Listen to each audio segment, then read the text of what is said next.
السلام علیکم everyone and welcome back to my channel. کیسے ہیں آپ سب لوگ؟ امید ہے بالکل ٹھیک ٹھاک ہوں گے، خیریت سے ہوں گے. آج میں آپ لوگوں کے لیے آپ لوگوں کے فیوریٹ ناول شام کی حویلی میں کی ایپیسوڈ نمبر 29 جو کہ ایکچولی ڈائجسٹ میں ایپیسوڈ نمبر 28 ہے لے کر حاضر ہوئی ہوں. So let's get started. کشف انہی قدموں پر بے حس و حرکت یوں کھڑی تھی جیسے اب کبھی ہل نہیں سکے گی.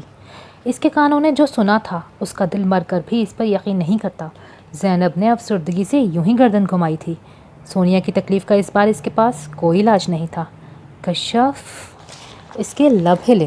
سونیا کسی گہری سوچ سے چونکی. اس نے ایک نظر زینب کو دیکھا اور پھر اس کی نظروں کا تعاقب کیا. ایک لمحے کو اس کا دل جیسے دھڑکنا بھول گیا. اس ردا کی موت کا لمحہ یاد آ گیا. کیا کشف نے اس کی بات سن لی ہے؟ اس کا دل دھڑکا. کیا بکواس کی تھی ابھی آپ نے؟ اگلے ہی پل وہ اس کے سر پہ موجود زور سے دھاڑی تھی. دروازے سے اندر آتا کھانے پینے کا سامان لاتا منصور بھی دھک سے رہ گیا. کشف. زینب نے اسے پکارا مگر وہ تو زینب کی طرف متوجہ ہی نہیں تھی. جو سچ تھا وہ بولا ہے. سونیا بھی اتنے برس اس سچ کا بوجھ اٹھائے تھک گئی تھی، نڈھال ہو گئی تھی. سچ؟ یہ کیسا بےہودہ سچ ہے؟ وہ جواباً چلائی تھی. اس بار سونیا کے چہرے پر اطمینان تھا. یہ تم کس لہجے میں بات کر رہی ہو؟ منصور سے رہا نہیں گیا. آگے بڑھ کر بہن کی ہمدردی میں بول اٹھا. آپ کون ہوتے ہیں مسٹر؟ مجھ سے کوئی بھی سوال کرنے والے؟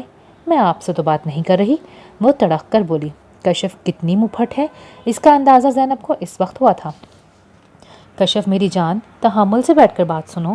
اس نے نرمی سے اسے کندھوں سے پکڑ کر اپنے ساتھ لگانا چاہا. یہ عورت خود کو میری ماں کہہ رہی ہے. تو آپ کون ہیں زینب منصور؟ یہی نام ہے نا آپ کا؟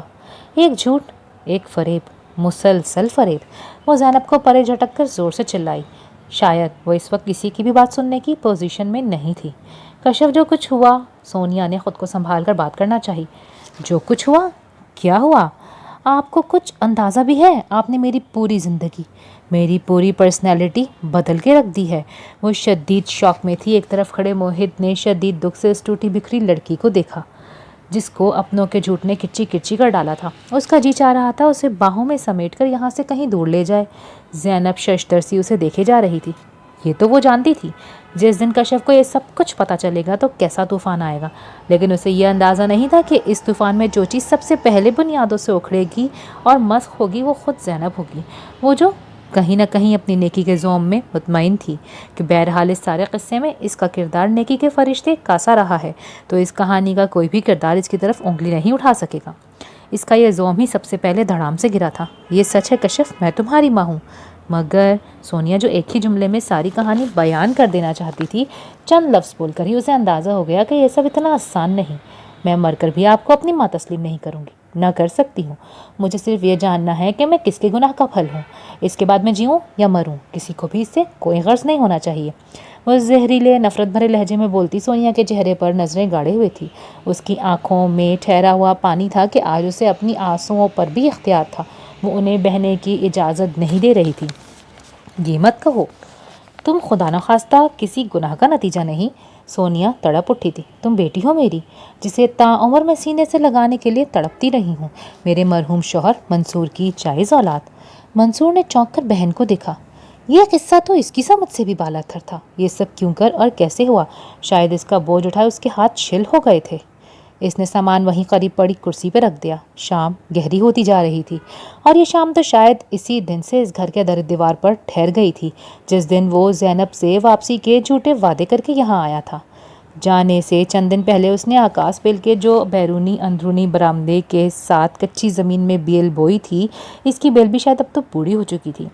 اس کے پتوں پر ہریالی کی بجائے زردیاں تھیں، ویسی ہی زردیاں جیسے اس وقت زینب کے چہرے پہ تھی. اس نے مروت میں دونوں بہنوں کے لیے جھوٹ کا بوجھ اٹھایا تھا اور پھر بھی جھولی میں فریبی کا لقب آیا تھا. اس نے کرسی کی بیک کو دونوں ہاتھ سے شاید خود کو گرنے سے بچانے کے لیے تھام رکھا تھا. اور یہ تو منصور کے فرشتوں کو بھی نہیں پتا تھا کہ کشف سونیا کی بیٹی ہے اور اس کے شوہر کا کوئی منصور نام کا شخص تھا. وہ الجھ گیا. منصور کو ملک سے باہر گئے ابھی چند مہینے ہی ہوئے تھے جب سونیا کو تیز بخار نے آ لیا. وہ مسلسل بے ہوشی میں منصور منصور کہہ کر پکارے جا رہی تھی. حاجرہ تائی کے ہاتھ پیر پھولے جا رہے تھے. سونیا کے بخار کو چوتھا دن تھا. محلے کے کمپاؤنڈر سے دوائی لاتے سونیا کو پلاتے 3 دن ہو چکے تھے مگر اس کا بخار ٹوٹنے کا نام ہی نہیں لے رہا تھا. سونیا میری بچی آنکھیں تو کھول، تو نے منصور کے جانے کا اتنا غم کیوں لے لیا میری بچی؟ وہ ہم سب کی بھلائی کے لیے باہر گیا ہے، تو خود کو سنبھال، یہ تھوڑا سا دلیہ 2-4 چمچ لے لے، میں تجھے دوائی دے دوں۔ ذرا سی ہوش میں آتی سونیا کو دیکھ کر حاجرہ فریاد کرتے رونے لگ گئیں۔ زینب پاس ہی کھڑی تھی، دل تو اس کا بھی منصور کے جانے سے ٹوٹ چکا تھا، مگر جو حالت سونیا کی تھی وہ دن بدن خراب ہوتی جا رہی تھی۔ حاجرہ کی کوئی جاننے والی نرس ہسپتال میں کام کرتی تھی۔ حاجرہ کسی طرح منتیں ترلے کر کے اسے اپنے ساتھ لے کر آ گئیں۔ زینب کو بھی 103 بخار تھا، اس کا چہرہ اتنا پیلا پڑ چکا تھا جیسے وہ مرنے کے قریب ہو۔ نرس نے بڑی تفصیل سے نیم بے ہوش سونیا کا معائنہ کیا۔ اس کے چہرے پر گہری فکر سی تھی، جس سے حاجرہ اور بھی پریشان ہونے لگی۔ شادی کو کتنا عرصہ ہو گیا ہے اس کی؟ وہ اب اس کے پیٹ پر ٹوٹیاں رکھتے چیک کر رہی تھی، اور حاجرہ کو لگا وہ کھڑے قدموں زمین پر آ گری ہیں۔ شادی؟ ان کے لب بمشکل ہلے۔ 7واں مہینہ لگا ہوا ہے، بچہ کمزور ہے، اسے شاید کوئی شدید ذہنی صدمہ پہنچا ہے جس کی وجہ سے یہ حالت ہو گئی ہے۔ اس کے شوہر کو بلا لو، جہاں بھی ہے، شاید اسے دیکھ کر یہ کچھ بہتر ہو جائے۔ نرس اپنے پروفیشنل انداز میں بولے جا رہی تھی، اور حاجرہ جیسے کاٹو تو بدن میں لہو نہیں۔ یہ دوائی میں نے لکھ دی ہے بخار کے لیے، 2 خوراکیں دینے سے انشاءاللہ بخار اتر جائے گا۔ زیادہ بہتر ہوگا اسے پھل فروٹ، یخنی اور گوشت قیمہ وغیرہ دو، کمزوری بہت ہے، اسے خوراک کی کمی ہے، اسی لیے بی پی بھی لو جا رہا ہے۔ سونیا کی آنکھیں کھلی تھیں، نرس نسخہ لکھتے ہوئے بولے جا رہی تھی، اور حاجرہ کو تو لگا وہ شاید اب کبھی بول نہیں سکیں گی۔ بالآخر بولی بھی تو سونیا کا قتل کر ڈالیں گی۔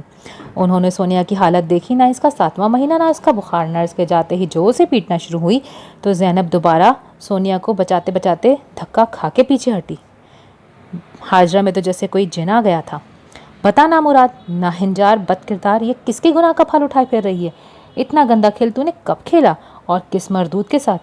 تو جیتے جی زہر کھا کر مر کیوں نہیں گئی؟ حاجرہ اسے پیٹے جا رہی تھی، اور جو منہ میں آتا تھا بولتے جا رہی تھی۔ تائی بس کر دیں خدا کے لیے، یہ مر جائے گی۔ زینب سونیا کو بچاتی ہانپ گئی تھی۔ مر جائے، کل کی مرتی آج، ابھی مر جائے، میں خوشی خوشی اس کو قبرستان میں دفنا کے آ جاؤں گی، جس سے ہماری عزت کی قبر کھودتے حیا نہیں آئی، میں اس کا جسم دفناتے کیوں حیا کروں گی؟ بول، کیا ہے یہ؟ کس کا گناہ ہے یہ مردود؟ وہ اسے مارتے مارتے نڈھال ہو گئیں، زمین پر گر کر گہرے گہرے سانس لینے لگیں۔ نکاح کیا ہے میں نے منصور سے، میرے ساتھ دفتر میں کام کرتا تھا۔ سونیا رو نہیں رہی تھی، مگر اس کی آواز پھٹ رہی تھی۔ تیرے مرے ہوئے باپ کو کیا منہ دکھاؤں گی؟ اس دنیا کا کیسے سامنا کروں گی؟ تجھے ذرا حیا نہیں آئی؟ ایسی کیا آگ لگی تھی تجھے کہ نکاح کر لیا؟ وہ پھر سے اسے اٹھ کر مارنے لگیں۔ بلا اسے ابھی میں تجھے ہاتھ پکڑ کر ان 3 کپڑوں میں یہاں سے دھکا دیتی ہوں۔ جس مردود نے ہماری عزت کو بٹا لگایا ہے وہ لے جائے تجھے یہاں سے، میری بلا سے۔ وہ زور سے چیخیں۔ کیسے بلاؤں؟ مر گیا ہے وہ، اپنے گاؤں جاتے ہوئے ایکسیڈنٹ میں۔ سونیا ہسٹیریائی آواز میں چیخی تھی، اور حاجرہ تو چیخ بھی نہیں سکی، بس پھٹی پھٹی آنکھوں سے اسے دیکھتی رہ گئیں۔ اس نے بہت سال پہلے سگریٹ پینا ترک کر دی تھی، مگر کل کی پوری رات اور آج کا دن، سوائے ایک بار طاہرہ بیگم کی عیادت کو ہسپتال جانے کے، وہ سارا وقت کمرے میں بند خود کو سگریٹ کے گاڑھے دھوئیں میں اڑانے کی کوشش کرتا رہا۔ اس نے حمزہ اور ہمشا کو ہسپتال بھجوا دیا تھا۔ طاہرہ بیگم کی حالت خاصی سنبھل چکی تھی، مگر اسے لگتا تھا وہ اپنی ماں کا سامنا اب کبھی نہیں کر سکے گا۔ جب انہیں سونیا کی بد کرداری کا پتہ چلے گا، کیسے مرد ہو تم عاذر، تمہیں ایک پاک باز عورت اور بد کردار عورت کا فرق بھی پتہ نہ چل سکا۔ ان کا پہلا تانا عاذر کے لیے یہی ہونا تھا، اور یہ کچھ ایسا غلط بھی نہیں تھا۔ وہ کیسا مرد تھا جو اپنے 2 چہروں والی عورت کو نہ پہچان سکا؟ توف ہے تم پر عاذر احمد، وہ رہ رہ کر خود کو لان تان کر رہا تھا۔ بچے اس سے سونیا کے بارے میں مسلسل پوچھے جا رہے تھے، وہ سچ جو دھڑلے سے وہ خود سے بولے جا رہا تھا، ان سے بولنا دنیا کا مشکل ترین کام لگ رہا تھا۔ اور وہ لڑکی کشف، وہ سوچ کر ہی خون کھولا دیتی تھی اس کا۔ سونیا کی بیٹی، اس کا جی چاہتا خود کو پھندا لگا دے۔ پہلے دن سے اسے کشف سے ایک نامعلوم سا بیر تھا، ایک اندیکھی دشمنی کہ یہ لڑکی اسے کبھی نہیں بھائی تھی، تو اس کے بغض کی یہی وجہ تھی۔ آج وہ اپنی دشمنی کو حق پر سمجھتے ہوئے اپنی چھٹی حس کو شاباشی دے رہا تھا، جس نے ہمیشہ اسے کشف سے فاصلے پر رکھا۔ اس کا فون مسلسل بجنے کے بعد بند ہوا اور پھر بجنے لگا۔ اس نے گہرا سانس لے کر سگریٹ کے ٹکڑوں سے بھری ایش ٹرے میں ہاتھ میں پکڑا سگریٹ کا ٹکڑا مسلا۔ حمزہ کی کال تھی۔ ہاں بولو۔ وہ چاہتے ہوئے بھی اپنے لہجے کا کھڑترا پن کم نہیں کر پایا تھا۔ دونوں باپ بیٹے کے درمیان ایک اندیکھی خلیج تھی جو کم ہونے کے بجائے بڑھتی جا رہی تھی۔ دادو کو ہسپتال سے ڈسچارج کر رہے ہیں، آپ ہسپتال آ جائیں، اس نے باپ سے بھی زیادہ روکھے لہجے میں اطلاع دی، اور عاذر کا جواب سنے بغیر فون بند کر دیا۔ اماں جان گھر آ رہی ہیں، پہلے تو وہ اس بات پر نالاں ہوں گی کہ سونیا انہیں دیکھنے ہسپتال کیوں نہیں آئی، اور پھر گھر میں بھی موجود نہیں۔ یا اللہ، میں کیا کروں؟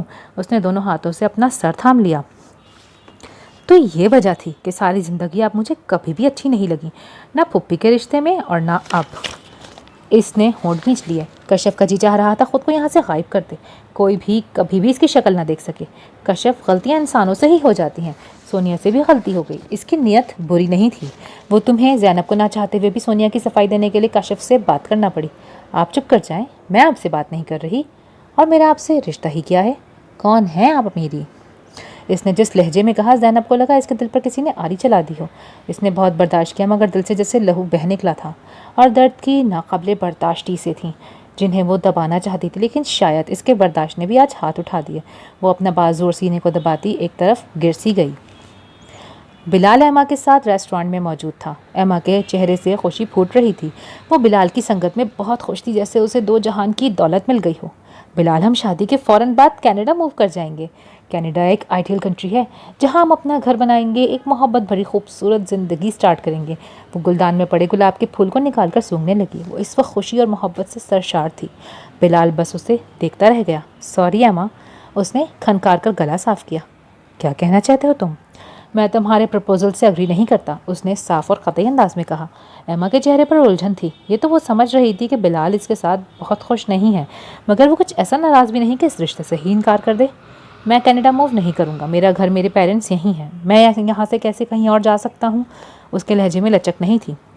مگر یہ بات تو تمہاری موم کے ساتھ ڈن ہو چکی ہے، میں نے اور موم نے ان سے خود بات کی تھی۔ وہ رکی۔ شی از ویری ہیپی، وہ جتا کر بولی۔ مے بی، بلال نے کندھے اچکائے، لیکن میں نہیں جا سکتا، میری یہاں جاب ہے، کمٹمنٹس ہیں، دوست تعلق، میں سب کچھ چھوڑ کر نہیں جا سکوں گا ایما۔ شادی کے بعد تمہیں یہیں رہنا پڑے گا جہاں میں رہوں گا، اور میں تمہیں یقین دلاتا ہوں ہم یہاں بہت خوش رہیں گے۔ وہ بولتے بولتے قدرے نرم لہجے میں کہہ رہا تھا۔ ایما لب بھیجے اسے دیکھ رہی تھی اور سن رہی تھی، جیسے اسے بلال کی بات بہت ناگوار گزری ہو۔ کچھ عرصہ ہم وہاں جا کے رہیں گے، اگر تمہیں اچھا نہ لگے یا تم سیٹل نہ ہو سکے تو ہم واپس بھی تو آ سکتے ہیں نا؟ ایما نے اپنے تئیں بیچ کی راہ نکالی۔ نہیں، یہ پاسبل نہیں ہے، بلال کا لہجہ قطعی تھا۔ وہ اسے دیکھتے ہوئے آنکھوں میں نمی لے آئی۔ وہ اس کی نیلگوں آنکھوں کی نمی سے کچھ متنزل سا ہو گیا۔ تم اس پر سوچ لو ایما، اچھی طرح سے، ہمیں جلد بازی نہیں کرنی چاہیے، ہمیں ایک دوسرے کو ٹائم دینا چاہیے، بہرحال شادی اتنا آسان فیصلہ نہیں ہے، اس نے چتا کر کہا تو ایما آنکھیں ٹیشو پیپر سے صاف کرتی اسے دیکھتی رہ گئی۔ بہت شدید ہارٹ اٹیک ہوا ہے، دعا کریں یہ اسٹیبل ہو جائیں، ورنہ کچھ بھی ہو سکتا ہے، ڈاکٹر کہہ کر گزر گیا۔ موہت کو خود بھی اندازہ تھا جس طرح کی زینب کی حالت تھی، ہاسپٹل پہنچنے تک بچ جانا بھی بہت بڑا معجزہ تھا، اور اس دوران اگر دوسرا اٹیک ہو جاتا تو پھر یہ کوشش بیکار جاتی۔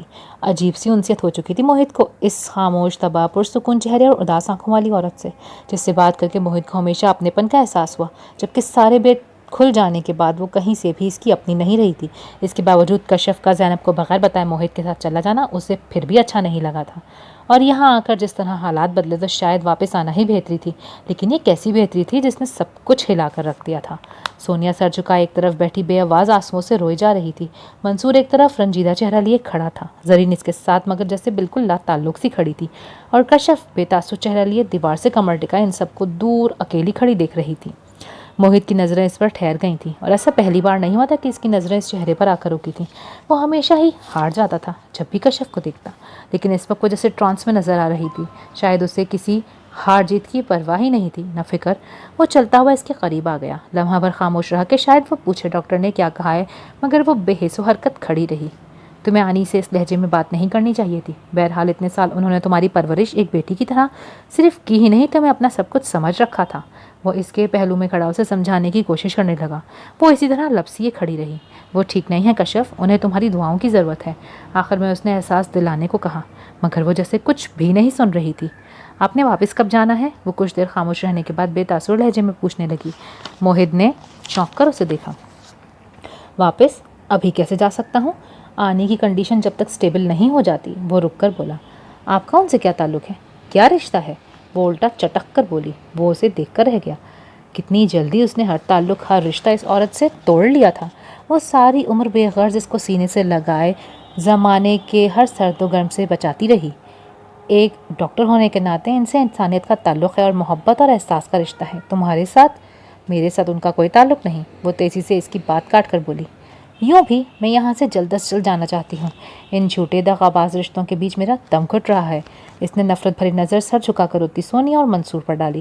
موہت کو اس کی سوچ پر افسوس ہوا۔ تم چاہو تو گھر جا سکتی ہو، وہ گہرا سانس لے کر بولا۔ کون سا گھر؟ وہ تلخی سے بولی۔ کوئی گھر نہیں ہے میرا، وہ خلا میں نگاہیں گاڑ کر یوں بولی کہ کہیں آنسو اس کا بھید نہ کھول ڈالیں۔ موہت دکھ بھری نظروں سے اسے دیکھتا رہ گیا۔ تم انسان ہو، مشین تو نہیں۔ اس کی انگلیاں تیز تیز ٹائپ رائٹر پر چلتی جا رہی تھیں جب کسی نے اس کے ہاتھ پر اپنا ہاتھ سختی سے رکھا۔ سونیا تھکن بھرا گہرا سانس لے کر رہ گئی۔ کبھی کبھی انسان کو بھی مشین بننا پڑتا ہے منصور، وہ اسی تھکی ہوئی مسکراہٹ سے بولی۔ صرف ایک انسان کیوں، تمہارا بھائی خود کچھ کی نہیں کرتا، وہ جتا کر تلخی سے بولا۔ وہ کرے گا نا جب ملک سے باہر چلا جائے گا، سونیا نظریں چرا کر بولی۔ منصور کے چہرے پر طنزیہ مسکراہٹ ابھری۔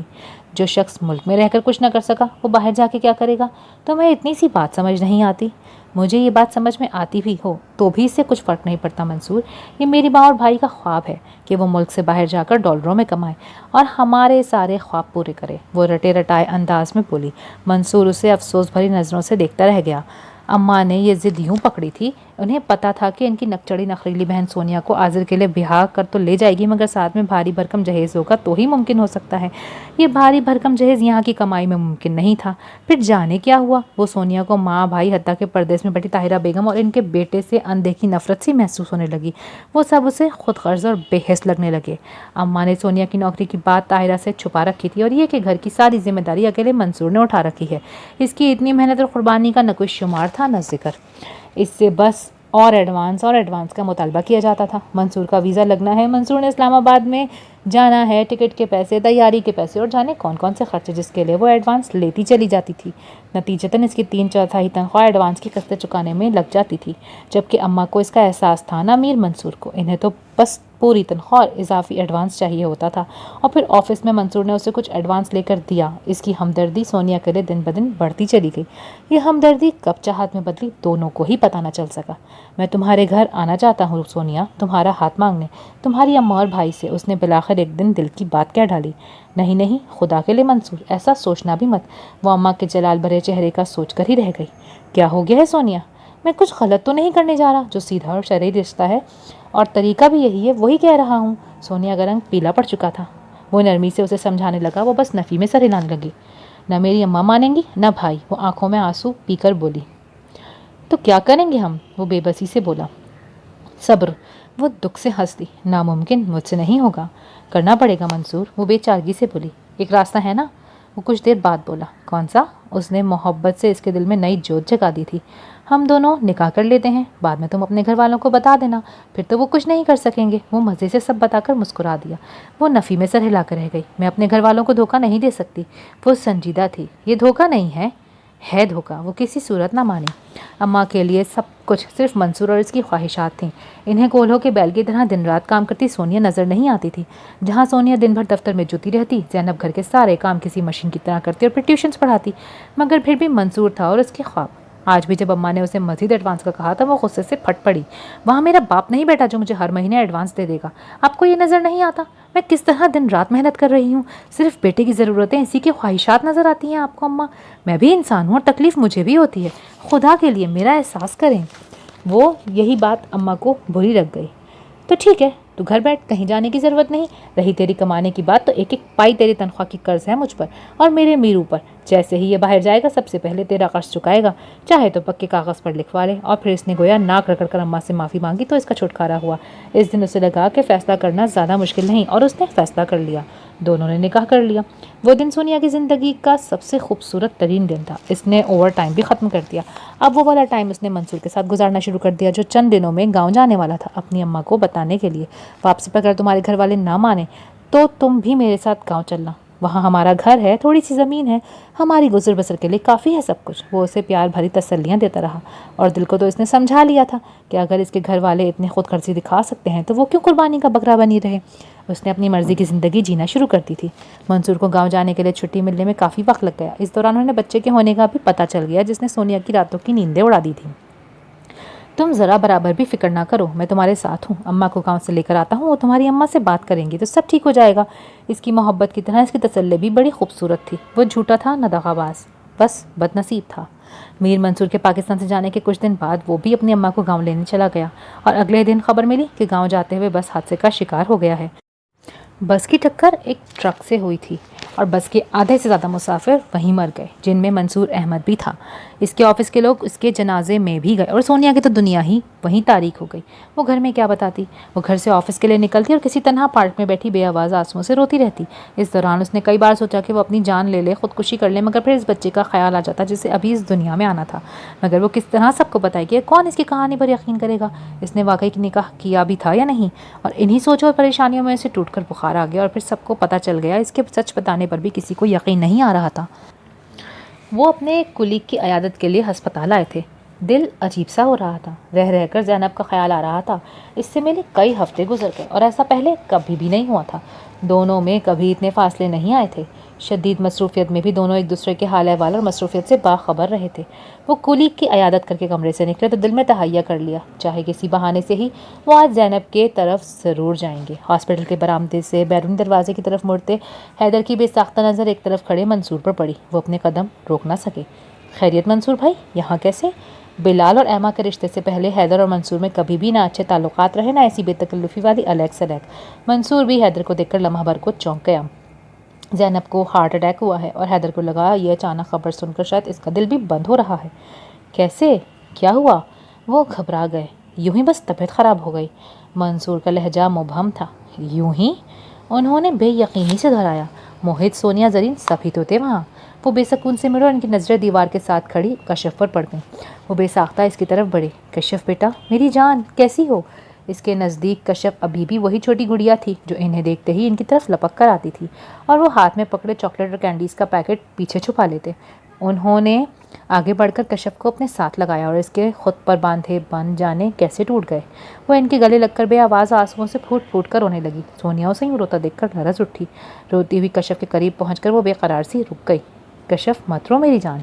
جانے کیسے؟ سونیا کے منہ سے پھسلا اور دوسرے لمحے کشف کرنٹ کھا کر سیدھی ہو گئی۔ آپ کو کوئی حق نہیں پہنچتا مجھے کچھ بھی بولنے کا، وہ غصے اور نفرت سے چلا دی۔ منصور نے کچھ ناگواری سے اسے دیکھا اور منہ پھیر لیا۔ حیدر نے چونک کر کشف کو دیکھا۔ چلو آؤ میرے ساتھ۔ وہ اسے کندھے سے تھام کر اپنے ساتھ لے گئے۔ موہت نے اسے دور جاتے دیکھا۔ کیا وہ کبھی اس طرح اس کے نزدیک آ سکے گی؟ وہ بس دل میں سوچ کر رہ گیا۔ ایسا ہونا شاید ممکن نہیں تھا۔ وہ میرے نکاح میں ہے، مجھ سے دور بھلا کیسے جا سکتی ہے؟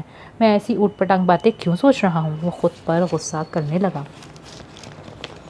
طاہرہ بیگم کو ویل چیئر سے گاڑی میں منتقل کرتے ہوئے بھی آذر کا چہرہ سپاٹ ہی رہا۔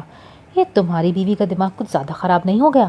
ان کے لہجے میں کمزوری تھی مگر تمطراق اسی طرح تھا۔ آپ پرسکون رہیں اماں، ڈاکٹرز نے آپ کو سکون سے رہنے کا کہا ہے۔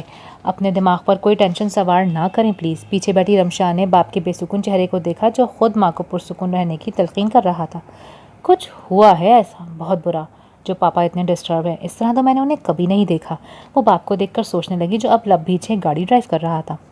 میں پرسکون تبھی ہوں گی جب مجھے سکون نصیب ہوگا۔ تمہارے گھر میں تمہاری بیوی کے ہوتے ہوئے کم از کم میں تو سکون سے نہیں رہ سکتی۔ وہ جلے کٹے انداز سے بولی۔ فکر نہ کریں، وہ آپ کو بے سکون کرنے کے لیے گھر میں موجود نہیں ہے۔ طاہرہ نے چونک کر اسے دیکھا۔ اب اس بات کا کیا مطلب؟ وہ تنک کر بولی۔ پلیز اماں کچھ دیر ریلیکس کریں، جو بات بھی ہے گھر جا کر لیجیے گا، وہ سخت اکتائے ہوئے لہجے میں بولا۔ رمشا نے باپ کو دادی سے اس طرح بات کرتے ہوئے بہت کم دیکھا تھا۔ یہ حمزہ کہاں چلا گیا؟ آذر کو ذرا دیر سے خیال آیا۔ اس کے کسی دوست کی کال آ گئی تھی تو کسی کام کا کہہ کر چلا گیا ہے، رمشا نے آہستگی سے کہا۔ تمہیں اور دادی کو اکیلا چھوڑ کر ہاسپٹل میں؟ وہ جتا کر بولا۔ رمشا نے کوئی جواب نہیں دیا۔ ظاہر ہے اولاد کس کی ہے؟ اس سونیا کی جس میں خود ذرا سا احساس نہیں، ہمیشہ اس سے لطف آتا رہا ہے، خود سری کر کے تو بیٹا ماں کے نقش قدم پر کیوں نہیں چلے گا؟ طاہرہ بیگم لقمہ دینے سے باز نہیں آئی۔ جتنا اس وقت آذر کی خواہش تھی کہ سونیا کا نام بھی اسے کہیں سنائی نہ دے تو دور کی بات، اتنا ہی طاہرہ بیگم اس کا نام دہرائے جا رہی تھی۔ آذر کو شدید غصہ آ رہا تھا۔ اس نے گاڑی کی رفتار خطرناک حد تک تیز کر دی۔ وہ گاؤں تھا نہ قصبہ جہاں حاجرہ انہیں لے کر شام ڈھلے پہنچی تھی۔ سونیا کی حالت اچھی نہیں تھی، حالت تو زینب کی بھی اچھی نہیں تھی۔ اسے 2 دن سے بخار آ رہا تھا، مگر حاجرہ سونیا کی ماں تھی اور زینب کی نہیں۔ وہ خود ہی پین کلر کھا کر خود کو کام کرنے کے قابل بنائے ہوئے تھی۔ نرس نے کہہ دیا تھا بچے کی پیدائش میں زیادہ وقت نہیں لگے گا، شاید پری میچور برتھ ہو جائے جو کسی بھی وقت متوقع ہے۔ حاجرہ کے ہاتھ پاؤں پھول گئے تھے۔ وہ تو سونیا کو زہر دینے تک کا سوچ چکی تھی جب نرس نے انہیں اپنے گاؤں میں اپنے گھر بھجوا دیا جو بند پڑا تھا۔ نرس ان کے ساتھ آئی، ارد گرد کے لوگوں سے ان تینوں کا تعارف اپنے رشتہ دار بن کر کرایا اور اگلی صبح واپس ڈیوٹی پر ہاسپٹل چلی گئی۔ حاجرہ نے جیسے تیسے مہینے بھر کا راشن ڈال لیا تھا اور اب دن رات کی دعا تھی کہ اللہ کرے بچہ مرا ہوا ہو۔ یا بچے کی پیدائش کے دوران اگر سونیا اور بچہ دونوں مر جائیں تو بھی حاجرہ کو غم نہ ہوگا۔ وہ یہاں تک خود کو تیار کر چکی تھیں، ایسے میں ایک طوفانی رات میں روتی شور مچاتی خوبصورت سی بچی حاجرہ کی تمام تر بددعاؤں کے باوجود ان کی باہوں میں تھی۔ حاجرہ جیسے سکتے میں آ گئی، انہیں یقین نہیں آ رہا تھا کہ ان کی دعائیں اس طرح بھی رد ہو سکتی ہیں۔ اماں اسے مجھے دکھائیں تو، سونیا تکلیف سے نڈھال ماں سے بولی۔ حاجرہ نے اسے عجیب سی نظروں سے دیکھا۔ اس کی لاکھ دعاؤں کے باوجود نہ سونیا مری نہ کم بخت یہ پیدا ہونے والی بچی۔ اسی وقت زینب گرم پانی کا تھرماس لے کر اندر داخل ہوئی۔ حاجرہ نے تھرماس اس کے ہاتھ سے لے لیا اور بچی کو زینب کی گود میں ڈال دیا۔ تائی یہ کتنی پیاری ہے نا؟ وہ بچی کو ایک نظر دیکھ کر ذرا سا خوشی سے بولی۔ یہ آج سے تمہاری اور منصور کی بچی ہے۔ حاجرہ کی اچانک بات نے زینب کو دہلا دیا۔ تائی؟ وہ شوق سی تھی۔ تمہاری شادی ہو چکی ہے منصور سے اور یہ تمہاری بچی ہے؟ وہ پھر سے ایسی سخت لہجے میں بولی۔ مگر تائی اماں یہ کیسے؟ نہیں، وہ سخت متحرش سی گھبرائی ہوئی بچی انہیں لوٹانے لگی۔ میرا وعدہ ہے تم سے، تمہاری شادی منصور سے ہی ہوگی اور یہ بچی تم دونوں کی ہے۔ کیا تمہیں میری بات کا یقین نہیں؟ حاجرہ کا لہجہ دبنگ تھا۔ جب بھی حاجرہ کو زینب سے کوئی بات منوانا ہوتی تھی وہ یہی لہجہ اختیار کرتی تھی۔ مگر تائی اماں، منصور سے شادی کی خبر تک کی خوشی اپنی جگہ، مگر وہ اس نومولود بچی کی ماں کیسے ہو سکتی تھی؟ اماں یہ ظلم نہ کریں، یہ بچی میری ہے، اسے مجھے دے دیں، سونیا کراہ کر التجا کرنے لگی۔ حاجرہ نے نفرت سے بیٹی کو دیکھا۔ آج تیرے منہ سے یہ بچی میری نکل آیا، آئندہ ساری زندگی تیری زبان بھی جل جائے تو بھی یہ بات منہ سے نہ نکلے۔ میں جا کر اعلان کر دوں گی سارے محلے میں اور سارے خاندان میں کہ یہ بچی میرے منصور کی اور زینب کی ہے۔ دونوں کی شادی سال بھر پہلے ہو گئی تھی۔ زینب 6 ماہ نرس کے پاس رہ کر آئی ہے۔ بس کسی کو کانو کان خبر نہیں ہونی چاہیے کہ یہ بچی تمہاری ہے۔ وہ تو سارا منصوبہ بنائے بیٹھی تھی۔ سونیا بس روتی رہی اور زینب کو تو شاید رونے کی بھی اجازت نہیں تھی۔ وہ روتی ہوئی بچی کو بس یکٹک دیکھتی چلی گئی۔ حیدر نے اس کے لیے اور اپنے لیے 2 جوس منگوائے، مگر کشف اسی طرح ساکت بیٹھی رہی۔ کشف کیا ہوا ہے؟ میں نے تم سے کہا نا ٹھیک ہو جائے گی تمہاری ماں، مت اتنا پریشان ہوں، حیدر نرمی سے اسے سمجھاتے ہوئے بولے۔ وہ میری ماں نہیں ہے، وہ زور سے بولی۔ حیدر نے چونک کر اس کی طرف دیکھا۔ وہ ایک جھوٹی فراڈ عورت ہے، میرا اس سے کوئی تعلق ہے نہ رشتہ۔ اس نے محض مجھے گود لیا اور ساری زندگی اس جھوٹ کو نبھاتی رہی۔ میں تو یہ بھی نہیں چاہتی کہ وہ زندہ رہے یا مر جائے، مجھے اس سے کوئی مطلب نہیں۔ وہ جیسے پھٹ پڑی۔ حیدر ششدر سے دیکھتے رہ گئے۔ تم اپنے ہوش میں تو ہو کشف، جانتی ہو یا کیا کہہ رہی ہو؟ وہ قدرے ناراض لہجے میں اسے ڈانٹتے ہوئے بولے۔ جو سچ ہے وہی کہہ رہی ہوں، یہ پورا خاندان ایک جھوٹ ہے، ایک فراڈ، دھوکہ اور کچھ بھی نہیں، کہہ کر اپنا سر ٹیبل پر رکھ کر وہ زور سے رونے لگی۔ حیدر پریشان ہو گئے۔ ضرور کوئی بڑی بات ہو گئی ہے، ورنہ کشف اس طرح زینب کے بارے میں بات نہیں کرتی۔ اور زینب کو ہارٹ اٹیک؟ تو میرے دل میں جو اس کے لیے بری فیلنگز آ رہی تھی وہ غلط نہیں تھی۔ زینب کو ہوش آ چکا تھا۔ موہد اس کے قریب جھکا اس کی ہارٹ بیٹ چیک کر رہا تھا۔ کشف کہاں ہے؟ وہ بے حد نحیف آواز میں پوچھ رہی تھی۔ وہ باہر ہی موجود ہے، لیکن ابھی کسی کو آپ سے ملنے کی اجازت نہیں۔ جب آپ کی حالت بہتر ہو جائے گی تو کشف آپ سے ملنے آ جائے گی، وہ نرمی سے مدھم لہجے میں اس سے کہہ رہا تھا۔ زینب افسردہ سی نظروں سے اسے دیکھتی رہ گئی۔ نہیں، آہستگی سے نفی میں سر ہلانے لگی۔ کیا نہیں؟ موہد نے اس کی نبض چیک کرنا شروع کی۔ اسے میرے پاس مت بھیجنا۔ اس کی آواز بہت مدھم تھی۔ کیوں آنی؟ تم اسے اپنے ساتھ لے جاؤ، اسے بہت ساری خوشیاں، وہ ساری خوشیاں جو اسے کوئی نہیں دے سکا، میں بھی نہیں، جس نے اسے پیدا تو نہیں کیا مگر اس کا سانس پھولنے لگا۔ پلیز آنی، ابھی آپ اتنی بات کرنے کی اجازت نہیں ہے، بس خاموش رہیں، کچھ نہیں بولیں گی اب آپ، وہ ان کے نرمی سے گال چھو کر بولا۔ زینب ملتجی نظروں سے اسے دیکھنے لگی۔ میری بات مانو گی موہد؟ اس کے لہجے میں کیا نہیں تھا۔ کیوں نہیں آنی، ضرور مانوں گا، لیکن اب آپ بس خاموشی سے آنکھیں بند کر کے لیٹی رہیں۔ اس نے نرمی سے اس کی آنکھوں پر ہاتھ رکھ دیا۔ کشف کے دل میں اب کیا ہے وہ نہیں جانتا تھا۔ وہ دھوپ چھاؤں سی لڑکی جذبات میں جانے کیا فیصلہ کر ڈالے۔ موہد بہت سوچنے پر بھی اس کو ٹھیک سے سمجھ نہیں پایا تھا۔ اچھا ہے اگر میں اسے اپنے ساتھ لے جاؤں، یہاں آنی کے ساتھ تو جانے وہ کیا سلوک کرے۔ وہ گہرا سانس لے کر غنودگی میں آنکھیں موندے زینب کو دیکھتا باہر نکل گیا۔ کیا آنی کو ہارٹ اٹیک ہوا ہے؟ حیدر کچھ دیر پہلے ہی گھر پہنچے تھے۔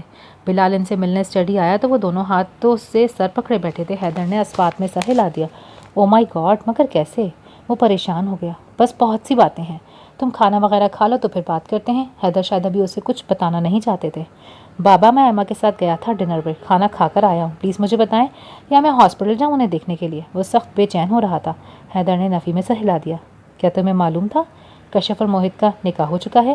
بلال کو یوں لگا جیسے حیدر نے اس کے نزدیک کوئی بم پھوڑ دیا ہے۔ وہ ششدر سا باپ کو دیکھتا رہ گیا۔ زینب کو 2 دن ہاسپٹل میں گزارنا پڑے۔ کشف اس دوران نہ تو گھر گئی نہ زینب کو دیکھنے اس کے روم میں، وہ بس باہر ہی رہتی، نہ کچھ کھاتی نہ آرام کرتی۔ 2 ہی دن میں وہ برسوں کی بیمار لگنے لگی تھی۔ کشف یہ کیا طریقہ ہے؟ اس طرح تو تم بیمار پڑ جاؤ گی۔ موہد اسے زبردستی ہاتھ پکڑ کر کھینچتا ہوا باہر لے آیا تھا۔ میں ٹھیک ہوں، مجھے کچھ نہیں ہونے والا، وہ ضدی پن سے بولی۔ تم نے ایک لمحے کے لیے بھی سوچا اس عورت نے جس نے تم سے اتنی محبت کی اور تمہیں پالا پروان چڑھایا، وہ اسے احساس دلانا چاہتا تھا؟ آپ مجھے یہاں یہ سب بتانے کے لیے لے کر آئے ہیں؟ وہ تلخی سے بولی۔ تو مجھے کچھ بھی نہیں سننا۔ وہ بے نیازی سے دوسری طرف دیکھنے لگی۔ کیوں نہیں سننا؟ جس طرح انہوں نے تمہیں پالا پوسا۔ پلیز مسٹر موہد، مجھے یہ سب پتا ہے، آپ کو یہ سارے احسان جتانے کی ضرورت نہیں۔ وہ پھٹ پڑی۔ اچھا چلو میرے ساتھ تھوڑا سا ریسٹ کر لو۔ وہ اس کا ہاتھ پکڑ کر لے جانے لگا۔ میں یہیں ٹھیک ہوں، تھینک یو۔ وہ ہاتھ چھوڑ کر پھر سے اندر چلی گئی۔ سونیا بار بار آذر کا نمبر ملاتی جسے کاٹ دیا جاتا۔ زینب کو آج ہی ہاسپٹل سے ڈسچارج کیا گیا تھا۔ وہ 2 دن زینب کے ساتھ ہاسپٹل میں رہی۔ کشف نے اس کی طرف آنکھ اٹھا کر بھی نہیں دیکھا تھا۔ وہ اس کے پاس جاتی، کسی فقیرنی کی طرح اسے بھیک مانگتی، مگر وہ تو جیسے پتھر کی ہو چکی تھی۔ اس کا پتھر ہونا کچھ ایسا غلط بھی نہیں تھا، مگر وہ بھی کیا کرتی؟ ساری عمر مجبوریوں کی زنجیریں اور سمجھوتے کا توقع سے سر اٹھانے ہی نہیں دیتا تھا، ورنہ اس کا دل کشف کے لیے کب کب نہیں تڑپا، مگر اس نے اپنے دل کو پتھر بنا لیا۔ اب اگر کشف اس کے لیے پتھر بن گئی تھی تو ٹھیک تھا، مگر اسے چین نہیں پڑ رہا تھا۔ 2 دن کے بعد اس نے آذر کا نمبر زینب کے فون سے ملایا تھا اور اس کا فون سب کچھ تو وہیں رہ گیا تھا۔ حمزہ اسے بلانے آیا تھا، اس نے اسے زینب کی بیماری کا کہہ کر واپس بھیج دیا تھا، مگر کچھ بھی تھا، وہ اپنے گھر سے اپنے بچوں سے اس طرح کٹ کر تو نہیں رہ سکتی تھی۔ اس نے رمشا کا نمبر ملایا جو مسلسل بند آ رہا تھا۔ وہ سخت بے چین اور پریشان تھی۔ اب کیسی طبیعت ہے تمہاری؟ منصور اس کے کمرے میں دستک دے کر آیا تھا۔ اس نے جواب میں سر ہلا دیا۔ وہ کچھ بے چین سا کھڑا رہا۔ زینب اس کی طرف نہیں دیکھ رہی تھی، نہ جانے اس کے دماغ کہاں بھٹک رہے تھے۔ تم یہ سب مجھے کیوں نہیں بتا رہی تھی؟ تم سے کئی بار میری فون پر بات ہوئی۔ اسے وہ گلہ یاد آیا جو وہ دل ہی دل میں 3 دنوں سے زینب سے کر رہا تھا۔ تائی اماں نے منع کیا تھا کہ منصور کو کچھ بھی پتہ نہ چلے۔ وہ اس کی طرف دیکھے بغیر بے تاثر لہجے میں بولی، تو پھر تم نے شادی کیوں کی؟ اور کشف؟ میں نے شادی نہیں کی، میں تو آج بھی… وہ بے اختیار زبان دانتوں تلے دبا کے رہ گئی۔ تو وہ سب جھوٹ تھا، غلط بیانی اماں کی۔ انہوں نے مجھے خود بتایا کہ تم جہاں جاب کرتی ہو وہاں کسی کو پسند کرنے لگے اور اس نے تم سے شادی کر لی۔ وہ تیز تیز بولتا چلا گیا۔ زینب کی نظریں اس کے چہرے پر جم سی گئیں۔ ان نظروں میں کیا کچھ نہیں تھا، وہ ٹھہر نہیں سکا، تیزی سے باہر نکل گیا۔ سونیا کے دل کی بے چینی عروج پر تھی۔ حمزہ بھی فون نہیں اٹھا رہا تھا۔ آذر کو مزید کال کرنا بیکار تھا، اس نے تو شاید اب کبھی اس سے بات ہی نہیں کرنی تھی۔ کچھ بھی ہے، میں اپنے بچوں کو چھوڑ نہیں سکتی۔ وہ فیصلہ کر کے اٹھی، باہر نکلتے ہی اس کا سامنا برآمدے کی سیڑھی پر بیٹھی کشف سے ہوا اور وہ ٹھٹک کر رہ گئی۔ کشف؟ وہ آہستگی سے اس کے پاس جا کر بیٹھ گئی۔ کشف نے ایک تیز نظر اس پر ڈالی اور اٹھ کر اندر چلی گئی۔ سونیا جلتے صحن میں کتنی دیر یوں ہی کھڑی رہی، پھر دوپٹہ ٹھیک کر کے تیزی سے باہر نکل آئی۔ وہ جب رکشے سے اتر کر گھر کی طرف بڑھی تو گھر کا گیٹ کھلا تھا۔ ایسا تو کبھی بھی نہیں ہوا تھا۔ گارڈ ہمیشہ دروازے پر موجود اور گیٹ بند رکھتا تھا، آج کیسے وہ اتنی بڑی غلطی کر سکتا تھا؟ وہ پریشان سی گیٹ کے اندر آ گئی۔ اندر مکمل خاموشی تھی۔ یا اللہ، سب خیریت ہو۔ وہ دھڑکتے دل کے ساتھ گھر کے اندر داخل ہوئی اور لاؤنج میں نظر آتے منظر نے اس کے قدم کو وہیں جکڑ دیے۔ باقی اگلی قسط میں۔ اگر آپ کو یہ پارٹ پسند آیا ہے تو do like, share and subscribe my channel. ملتے ہیں اگلی ویڈیو میں، تب تک کے لیے اللہ حافظ۔